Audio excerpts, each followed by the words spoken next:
Marami ang nagtatanong sa akin kung ano nga bang editing software ang sinasuggest ko para sa mga beginners. Para sa akin mga kamoto, hindi nyo naman kailangan gumamit ng mga mamahaling editing software. As long as kabisado nyo yung editing software na ginagamit nyo, okay na yon. Since year 2006, ang ginagamit ko is Adobe Premiere. Then, hanggang 2018. Then, nung nag-shift ako from Windows to Mac, nag-shift na rin ako sa Final Cut Pro. Bakit ako nag-shift sa Final Cut Pro? Kasi mas mabilis ang Final Cut Pro and mas magaan compared sa Premiere. Halos times 10 or times 20. Kasi kaya sa Final Cut Pro, kahit yung mga lumang 2011 na i5, gumagana siya. Hindi lang gumagana, makakapag-edit ka ng 4K na videos na smooth compared sa Adobe Premiere kahit naka i7 ka. Lag yung 4K dun. And then, sa kasagsagan ng trabaho ko, yung company na pinagtatrabahoan ko, nagre-required sila na gumamit kami ng DaVinci Resolve at Fusion. Then, nag-conduct sila ng training para sa amin. So, isa ako sa mga nasali sa mga training ng DaVinci Resolve. Although, hindi ko naman kailangan, pero, syempre, binayaran nilang training namin. Kaya, natuto ako ng DaVinci Resolve. Ang software na maisasuggest ko sa inyo, sa mga beginners to pro, is itong DaVinci Resolve. Kamoto Rides! What's up mga kamoto? Alam niyo ba kung bakit DaVinci Resolve ang nire-recommend ko sa mga beginners? Dahil ang DaVinci Resolve ay isa sa mga powerful na editing software tulad ng Adobe Premiere at Final Cut Pro. Ang isa sa mga advantage niya is industry standard siya as a color grading software. Meaning, hindi mo na kailangan mag-round trip sa isang software to another para lang mag-color grade. Although may color grading tool din naman ang Adobe Premiere at Final Cut, pero hindi siya katulad ng DaVinci Resolve which is kumpleto at industry standard. At higit sa lahat kung bakit ang DaVinci Resolve ang nire-recommend ko sa mga beginners to pro dahil sa ngayon ito lang ang editing software na alam ko na may ino-offer na free version. Hindi lang basta-basta free, as in walang watermark, walang trial expiration at makakapag-edit ka ng pro looking video from zero to finish nang wala kang inaalalang babayaran. Actually nung bago pa ako sa DaVinci Resolve, marami na ako nagawang project, hindi lang basta-basta project as in high paid project at saka professional project. Gamit ko lang ang free version ng DaVinci Resolve. Meaning, yung free version niya is as much as powerful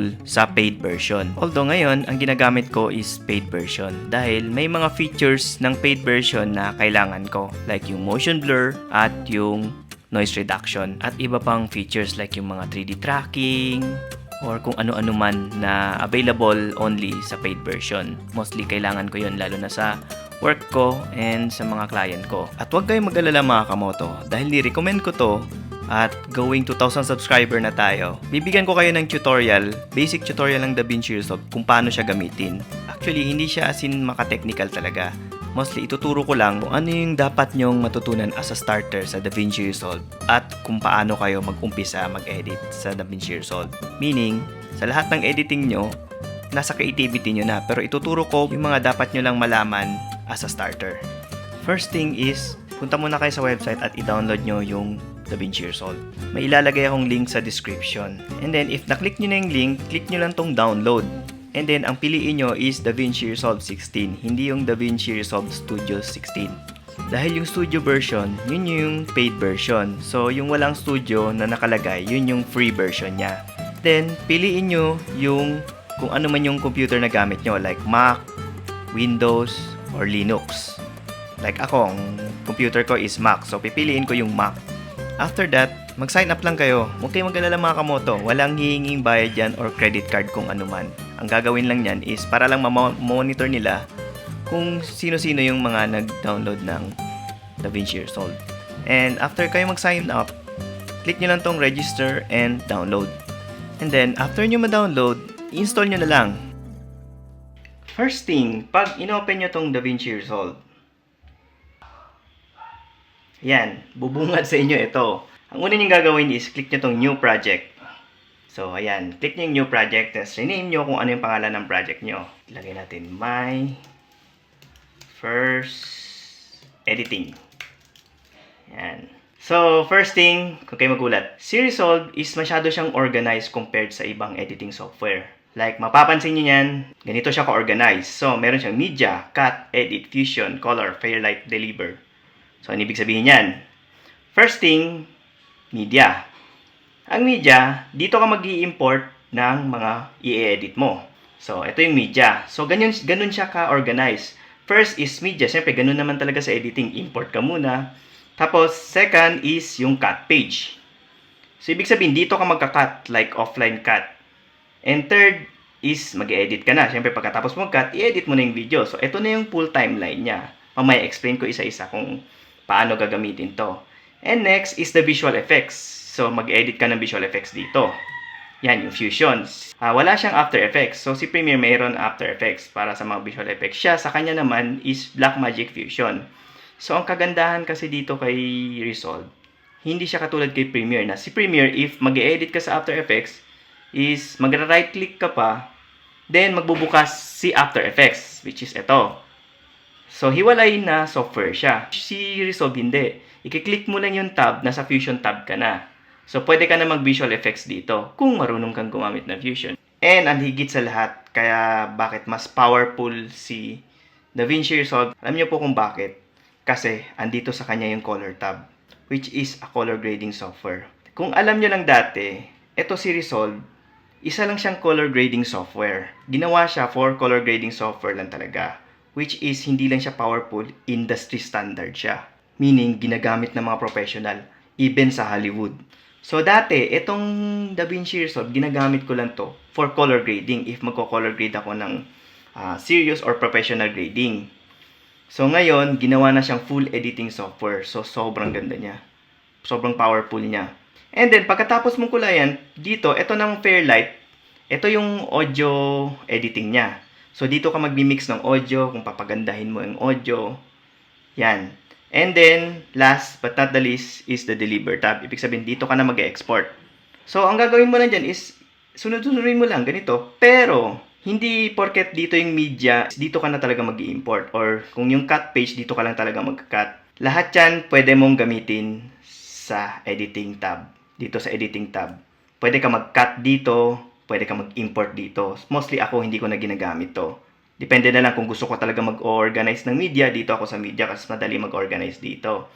Etong cut, maganda rin to. Kasi kung magka-cut ka ng video dito, hindi na kailangan mag-zoom in, zoom out ka kasi andito lahat. Mamaya malalaman nyo. And then sa editing tab, pwede ka na mag-cut dito, pwede ka mag-import dito. Meron na rin siya mga visual effects, pero hindi kompleto. So, gagamit ka pa rin ng Fusion if gusto nyo ng super detailed editing.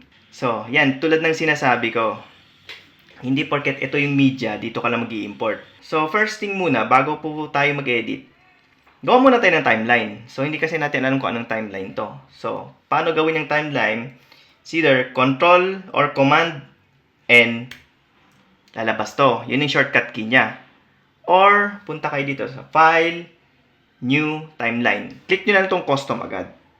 Kasi andito yung full setup. So, format, ito.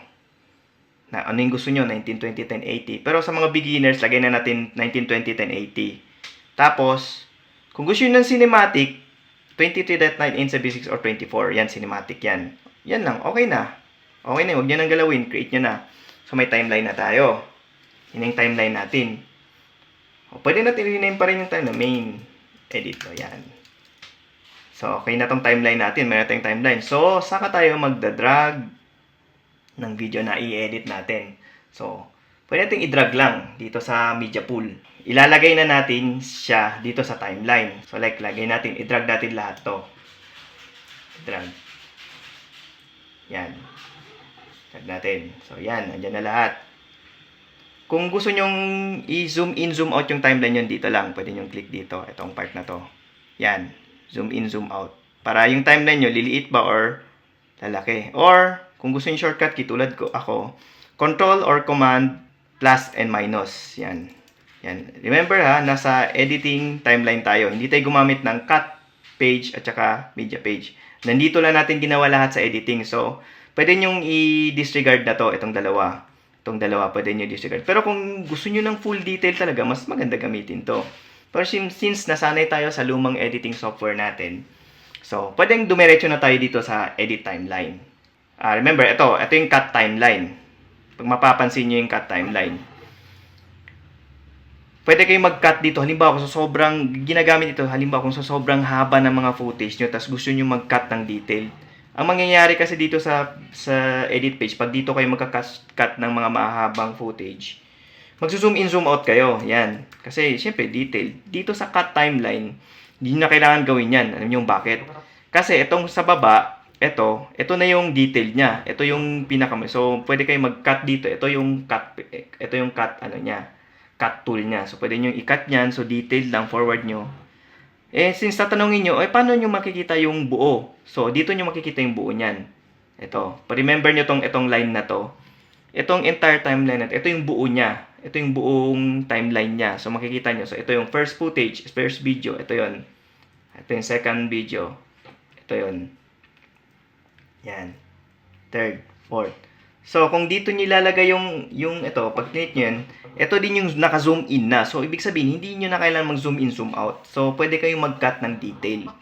Although, sanayan lang din. So, dito, since nasa ako rin, nasanay ako sa mga ganito na, sanay na ako mag-zoom in, zoom out. Kaya dito na ako sa edit page. Kaya ang gagandahan kasi sa Resolve, organize siya. Kailangan nyo munang malaman kung ano yung mga tool na to. Ito yung pointer tool. Ito, parang, hindi ko alam na ang tawag dito. Basta pwede nyo na silipin, pwede nyo adjust yung cut. Which is, hindi ko nagagawa to sa Premiere at saka sa Final Cut. Although meron yan, pero hindi ko masyadong ginagamit. Kaya at least kahit papano, alam nyo kung para saan to. Ayan o. Pwede nyo, halimbawa, masyadong mahaba yung video nyo, i-adjust nyo yung cut na hindi nyo ginagalaw. Ito. Yan. Yan o. Halimbawa, naputol nyo ng mahaba tong second clip na to, pwede nyo gamitin to. Na i-adjust lang. O, yan o. Yung cut. And then, ito yung blade tool. So, alam nyo na to. Paano, halimbawa, kung gusto nyo mag-cut, yan, cut. Click nyo to, click, cut. Ika-cut nya. Yan, o. Ika-cut nya. So, ang undo is, same lang, Control or Command Z. Yan. So, halimbawa, gusto kong mag-cut dito. Zoom in natin. Itong part na to, gusto kong i-cut. Yan. At least dito, maganda kasi dito, nakikita nyo na yung waveform nya.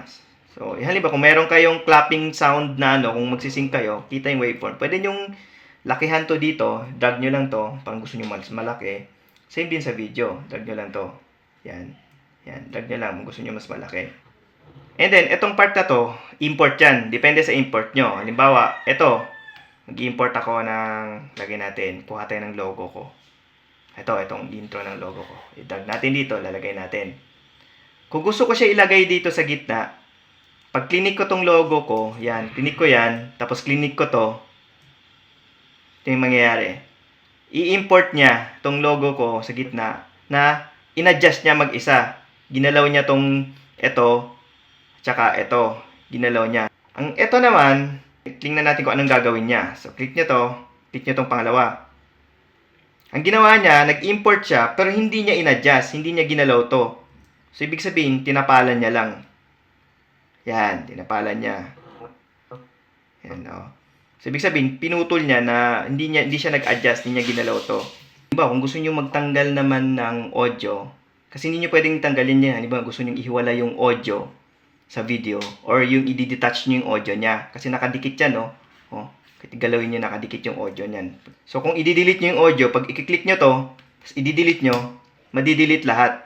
Ang gagawin niyo dyan is, i-right-click niyo, unlink. Malink clips, oh. Click nyo lang to, uncheck nyo lang. So, ibig sabihin, nakadetach na yan. Pwede nyo nang i-delete yung audio or yung video lang. Yan. So, okay na. Tapos na tayo sa timeline natin. So, dito tayo mag-edit. Dito tayo magka-cut. Mag-edit ng audio. Kung gusto nyo hinaan, click nyo lang to. Hihina siya. Up and down lang. Ayan, click nyo lang. Up and down. Hihina siya. Volume. Kung gusto nyo mag-slow motion. And, pwede kayo mag-speed ramp. Ang speed ramp niya, ibang klase. Parang S-curve. Yan, dito tayo mag-speed ramp. Ito, yung tumalon. So, gusto natin, yan, pabagalin tong pagtalon niya. So, right-click natin to. Punta tayo sa retime curve. Then, punta tayo dito sa retime frame. Click natin retime speed. Yan. And then, so, dito natin gustong bumagal siya. Yan, itong part na to. So, click lang natin tong timeline. Ito yung tracking points niya. Lagay hanggang saan yung bagal niya. Forward natin. Gusto ko hanggang dito lang, bibilis na siya ulit. So, click ulit natin to. Yan. And then, Angatay na natin, ibig sabihin, pag tinaas nyo yun, bumilis. Pag binaba, babagal. So, lagay natin mga, ito, 30% or lagay natin 20% yung bagal niya. Check na natin, play natin. Yan, ayan, bumagal na. Kaso, pag mapapansin nyo, medyo hindi siya smooth pa. Kasi, kung makikita nyo, hindi siya curve. So, pwede nyo i-click to. I-click nyo muna to. Itong points niya. Ito yung points niya. Click nyo yan. Click nyo tong curve para ika-curve niya. Yan. So, ibig sabihin, meron curve na siya. Ibig sabihin, smooth niya. Click din natin tong isa. Yan. So, pwede nyo adjust kung gaano yung curving ng ano niya. Para gaano ka-smooth yung transition niya doon sa slow-mo. So, check natin ha. 1, 2, 3, go! O yan, smooth na. Yan. So, ganito yung speed ramp niya. Actually, mas gusto ko yung speed ramp niya kesa sa Premiere. Ang Premiere kasi ang hirap maglagay ng points. Pero ang pinakamabilis na speed ramp is sa Final Cut. Sobrang madaling mag-speed ramp doon. Pero para sa akin, mas detalyado tong speed ramp ng DaVinci Resolve. So, ayan. Okay na to. So, kung gusto nyong aralin pa lahat, pag ni-right click nyo yan, maraming mga varieties of tools yan. So, kaya na lang i-explore nyo na lang. Kasi pag ituturo ko isa-isa to, sobrang haba ng video na to. Dito nga itong part na to, ito yung mga effects niya. Ang inspector, guys, ito yung effects ng video. Kung halimbawa, mapapansin nyo, wala yung inspector. Ba't wala yung inspector? Ganun. Click nyo yung inspector, lalabas yan. Yan. Minsan pwede nyo, pag kiniklik nyo to, nag-i-expand pa yan, no? Click nyo to, pabalik siya sa ganyan. So, pag sinelect nyo yung clip na yan, ito yung settings niya na pwede nyo gawin. Meron siyang composite, pwede nyo mag-blend, basta pwede nyo babaan opacity. Halimbawa, pag pinatong nyo to dito, parang Photoshop, pwede kayong mag-opacity yan. O, yan. Lahat ng gusto nyong effects, pwede nyo gawin dito. So, transform, gusto nyong scale, rotate, nandito lahat sa transform. Cropping, so gusto nyo mag-crop. Itong maganda sa Resolve, mga kamoto. Meron siyang cropping. Pag i-double click nyo yan, lalabas yung settings ng paano mo siya ka-crop. Yan, o. Crop left, crop right. Ito. Yan. Yan, isa pa. Isa yun sa mga effects, yung cropping. Ito ang pinaka-paborito ko sa DaVinci Resolve. Halimbawa, kung meron kayong mga steady shot, like ito, wala masyadong movement. So, lalagyan nyo siya gusto nyo siyang lagyan ng zoom in, zoom out lang na effect. So, ang gagawin nyo yung mas mostly is, kiklik nyo to dito, tapos ito yung keyframe niya.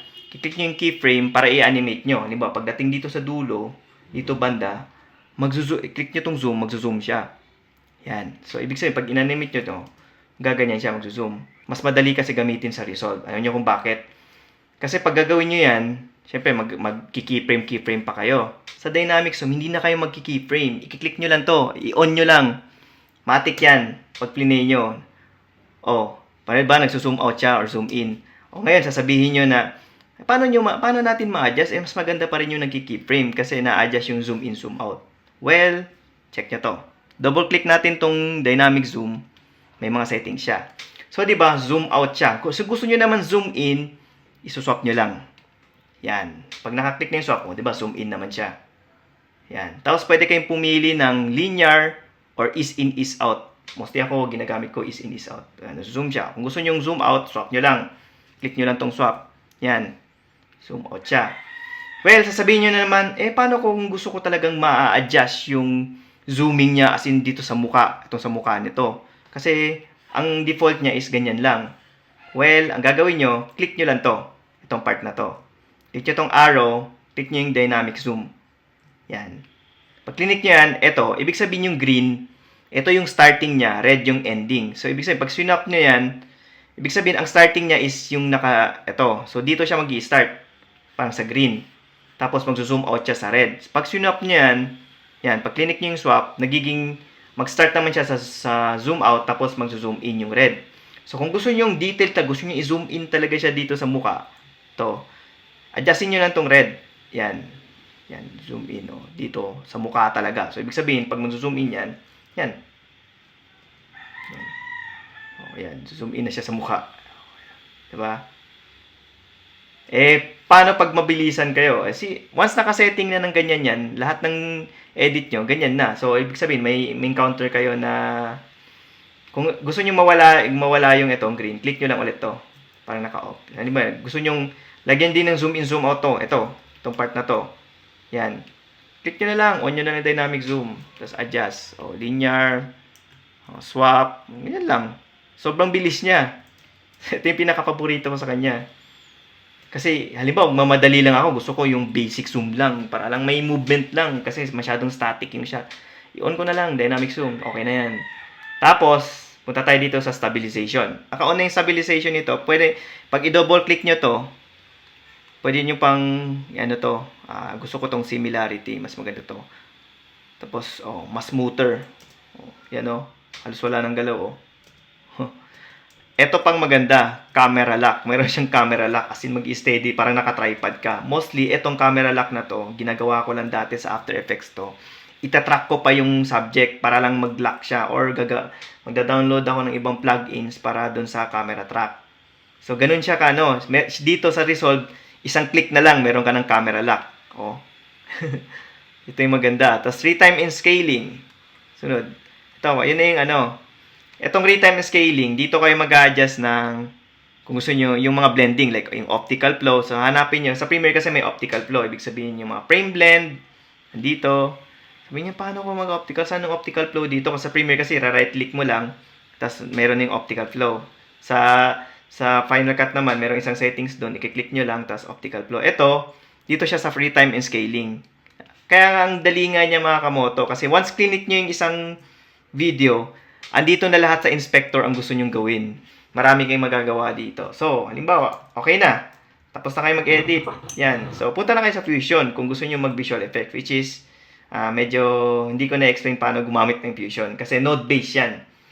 Kung familiar kayo sa Nuke na software, which is yung ginagamit na compositing software ng Hollywood, node-based din yun, hindi layer-based. Ang After Effects lang naman kasi nagle-layer. Kasi sa mga visual effects talaga ng compositing sa mga Hollywood, Nuke ang gamit, which is same dito sa Fusion. Node-based siya. So, yan. Hindi ko na-explain to. Transform. Kailangan nyo pa kasing matutunan bumasa nito Transform natin. Yan. So, didikit siya dito. So, media 1, ito yung input niya. Ito yung unang video, media output. Meron din siyang output. Ito yung, ibig sabihin, ito yung final na kalabasan niya. Medyo mahirap lang kasi explain ng detail to. So, dito pwede ka mag-resize, ganyan.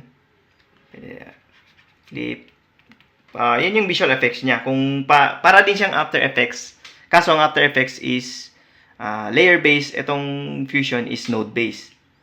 So, lahat ng mga adjustment na ginawa mo dito sa Fusion or dito ka naggumawa ng visual effects. Actually, may ginawa na akong short film na horror na dito ko lahat ginawa ko. Dito ako nag-edit, dito ako special effects, tapos dito rin ako nagkulay.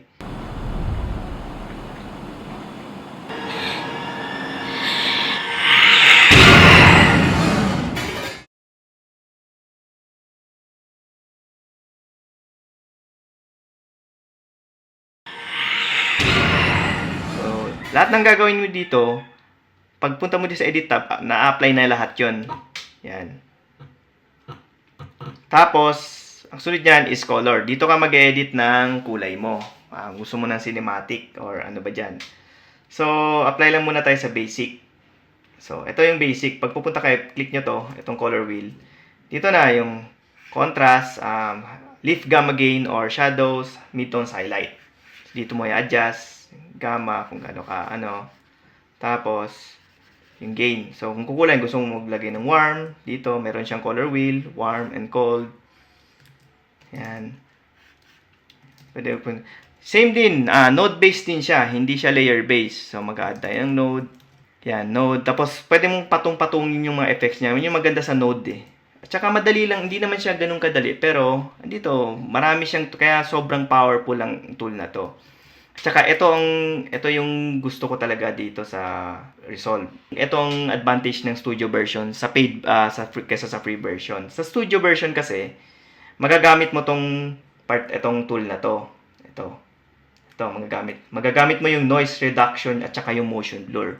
Alam niyo bakit maganda to? Etong noise reduction niya, hindi siya katulad ng noise, mas better pa siya sa plugins na Neat Video or kung anumang noise reduction meron yung mga Premiere at saka Final Cut. Pinakamaganda to. As in, kaya niyang linisin yung mga noisy footage talaga na madilim. Sobrang ganda nito. At saka ang pinakagusto ko dito, etong motion blur. Sample ko sa inyo mga kamoto. Yan. So, quick color correction muna tayo mga kamoto. So, yan. I-adjust natin to. Masyado madilim. Taas natin yung highlights. So, andito yung ano niya. Waveform at saka vector scope niya. So, kung marunong kayo bumasa, next time ko na ituturo kung paano basahin to. So, i-color correct ko muna ng saglit. Para lang maintindihan nyo. So, ayan. Tapos punta tayo dito. Ito sa studio version ng meron nito mga kamoto, wala to sa free version. Ito ang advantage ng studio version. Meron siyang motion blur at saka partial noise reduction. Ito maganda mga kamoto. Kung halimbawa hindi kayo nakapagdala ng wala kayong ND filter sa nyo. Gusto niyo maglagay ng motion blur tulad ito. Wala siyang motion blur kasi I think 60 FPS ata or hindi ko alam. At saka wala rin akong ND filter. Masyadong mataas yung shutter ko nito. So, hindi masyado nagmo-motion blur. Ang kagandahan kasi dito, pwede ka maglagay ng motion blur dito. Yan. Pwedeng faster, ibig sabihin gaano kabilis yung motion blur niya. Medium, ilagay natin sa live. Pag makikita nyo, pansinin nyo itong kotse na to, itong pula na kotse. Pag maglalagay ako ng motion blur niyan, pag tinataas ko to, ito, yung motion blur niyan. Tingnan nyo to. Diba? Nag-motion blur siya. I-up natin to do sa 100 talaga. Or 99 lang. Hindi siya nagwa 100. So, nagkakaroon na siya ng motion blur. Isisiro natin sisiro natin to. Nawawala yung motion blur niya. Yan. So, ibig sabihin, meron siyang motion blur na sobrang ganda. Hindi yung parang, sa Final Cut kasi, meron din akong plugins nun. Kaso, pangit yung pagka-motion blur niya, parang may banding. Ito, sobrang smooth. Sobrang, parang totoong motion blur talaga. Parang 180 degree shutter rule ka talaga. Pag play natin, pag mapapansin nyo sa gilid, ganda ng motion blur niya. Pansinin nyo. Para akong naka-ND filter nito. Kahit masyadong mataas yung shutter. So, minsan kasi, hindi na ako gumagamit na talaga ng ND filter kasi nagagawa ko na dito sa editing yung motion blur niya. Tingnan nyo to, Pag i-off natin to, ayan, nagiging sharp siya ulit. Ito ang advantage nito. So, kaya kung may mga nagtatanong sa akin na kung gumagamit ba ako ng ND filter. Kasi ang motion blur kasi mga kamoto, yun ang nagpapa-add ng cinematic ng video. Kasi sa totoong mata natin, may motion blur talaga. Kasi kung high shutter kasi tayo, masyadong sharp, hindi siya natural. Kaya pag may motion blur yan, masyado siyang nag-a-add ng pagiging cinematic yan. Kasi nyo, yan. Ito yung advantage ng studio version. Yan lang yung kailangan nyo matutunan mga kamoto. Okay, recap muna tayo. First is import nyo yung video nyo. Dito. Tapos, magka-cut kayo. And then, mag-edit kayo. Pero since pwede naman gawin lahat sa editing, so pwedeng diretso na kayo sa editing. So, import nyo dito sa media pool. Yan. And then, drag nyo dito sa timeline. Or, gumawa muna kayo ng timeline. So, paano gumawa ng timeline is, click nyo itong file, new timeline, mayroong new project. Kasi andito lang lahat kung gusto nyo matutunan. Then, kung marunong kayo ng Fusion, mag-visual effects kayo sa Fusion. Yan. And then, pagkatapos yung i-edit, kulayan nyo na. So, dito na kayo magkukulay. So, again, ang basic color editing na muna tayo is click nyo lang tong bilog na to, which is yung color wheel. So, dito na kayo mag-color correct. So, tapos, mag-a-add lang kayo ng node. Paano mag-add ng node? Shift S. Alt S pala. Alt S. Yan. Mag-add lang kayo. So, pwede nyo patong-patungin yan. Delete. Tapos, dito sa pwede rin kayo, may effects din siya. Pwede kayo magdagdag ng effects. So, sobrang powerful talaga yung tool na to. Medyo, confusing lang sa umpisa. Pero, pag natutunan nyo ito mga kamoto, sobrang magaan yung buhay nyo dito. And then, okay na. Tapos na tayo lahat. Nakapag-edit na, nakapag-import na kayo, nakapag-cut na, nakapag-edit na, nakapag-kulay na. Then, nasa inyo na kung gusto nyo gamitin itong Fairlight. Pag-aralan nyo na lang kung gusto nyo i-export yung video nyo, punta lang kayo dito sa deliver. Yan, click nyo tong deliver. Yan, andito na lahat. So, i-render na natin. Punta muna kayo dito sa render settings. So, click nyo tong custom. Itong custom, depende sa inyo kung gusto nyo isa-isahin pa or kung ayaw nyo, gusto nyo mapabadali yung buhay nyo. Meron na siyang naka-template dito. At saka ang maganda dito, itong YouTube settings niya. Pag click nyo yan, depende sa inyo kung gusto nyo yung 4K or 720. Naka-set up na pang YouTube yan. At in sobrang ganda ng quality niyan. Kasi sa Premiere kasi, kailangan nyo pang alamin kung anong magandang bitrate sa YouTube. Or sa Final Cut naman, ganito rin, naka-automatic na. Ito, pag click nyo, siya na bahala kung ano yung settings sa YouTube. Alam niya na to. Yan. So, kung Vimeo, ProRes, meron siyang yan. Click natin yung, siyempre, since sa YouTube kayo mag-upload. So, yan. Alam niya na kung ano yung best codec na gamitin dun kay YouTube. Yan. Tapos, okay na. Ang isa pang tandaan nyo mga kamoto, meron pa to. Pag kinik nyo tong render timeline, meron dalawa dito, entire timeline at saka in and out range. Ang entire timeline, i-render niya yung buong timeline mo. Yan. Itong in and out range, dadag na lang kung ano. Gusto nyo itong part lang to i-render nyo. Yan.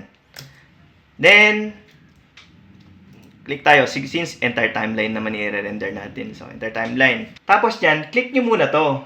Add to render queue. Pag click nyo yan, pupunta yan dito. So, that's the time. Click nyo tanong render.